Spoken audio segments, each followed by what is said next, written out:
this out. 16-year-old Elizabeth Katzman of Whitewater recently raised $10,000 to support dairy farmers in Wisconsin and people in her own community.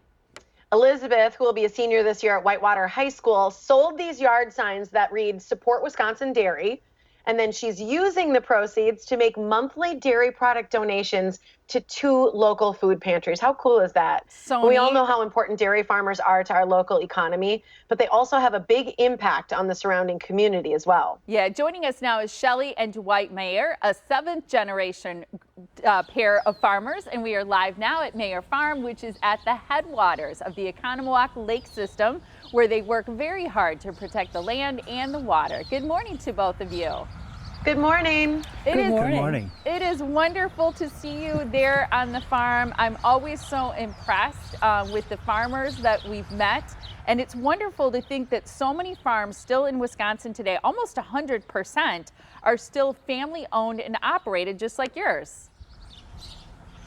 And we feel privileged to be one of those farm families that's been here for, well, actually Ike is the 6th generation on his farm. So it's special, and we're just proud of what we do. Pretty cool. You know, one of the things that we've learned, in speaking to dairy farmers is that due to innovation, farmers are using 90% less land per gallon of milk than they used to.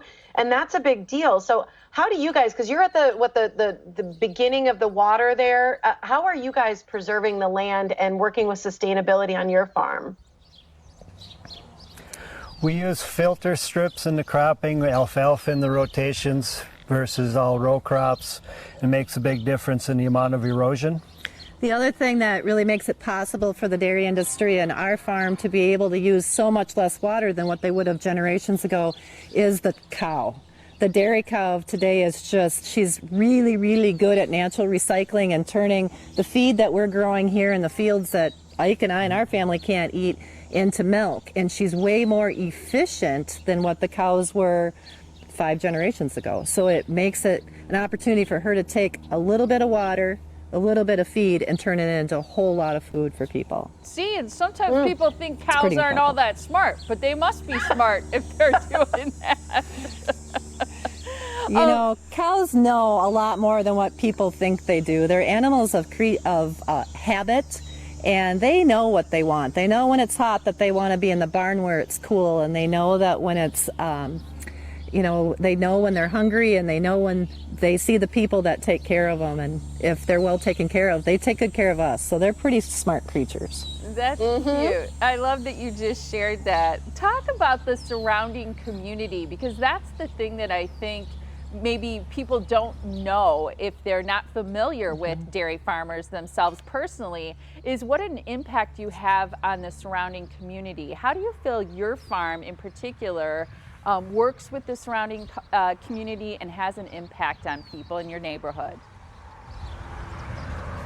Well, our farm is, at the back end of our farm is the headwaters of the Oconee River watershed, which feeds the lakes by Oconomowoc. It starts at the back of our land, and we worked with a conservancy group, Tall Pines, and they purchased the development rights this past year on a portion of our farm so that it will never be developed. It will always remain in farmland, and it's enabled us to hopefully transition our farm to the next generation. You know, we're really fortunate because it's not only Dwight and I that came home after college and we're intentional about being dairy farmers, but we have 3 kids, and of those 3, 2 from almost the very beginning as they were growing up said that they wanted to farm. And we're not only fortunate that we came home and were able to work with Ike's dad and his mom, but now to be able to pass it on to a generation of kids that they too went to college, they have their jobs, but they're intentional that they want to raise their family on the farm. And it not only ensures that there's a next generation, but the water, the land, and the soil is going to go on and continue to produce food. And once you put a subdivision or a development in an area, those things are needed by society, but they never return to being able to recycle the water or to be able to grow food again. And we're very intentional that we want our land to continue to be farmland and provide for our community. I mean, that's a beautiful farmland too. I mean, just the land we're looking at behind you. We had a little sneak peek of it looked like a church or something up on a hill through the trees. And so maybe you want to tell us what that is. And also, I'd love to hear a little bit about just kind of how you feel about the animals, taking care of them. Molly and I have learned so much visiting local dairy farms about how well the animals are treated. You know, I think I want to talk a little bit about how beautiful the area is because I'm probably more unbiased. I was brought into this area because I fell in love with the farmer. But coming from a western Wisconsin, when I came here, I didn't know what Holy Hill was. And for us, we have from any spot on our property, we have a view of that beautiful church. But furthermore, right next to us on the other side of our property is our family church. So our cows literally pasture around our church, which is called Faith United Church of Christ. And it is just remarkable to have everything that a family needs all in one spot. That is so great. And now if you would talk, it's gorgeous. I'm so glad that we were able to get that perspective and those different camera views that really, you know, means so much to understanding more about dairy farmers in our state. As Tiff mentioned, there's so much great care of animals. It was wonderful to talk to both of you.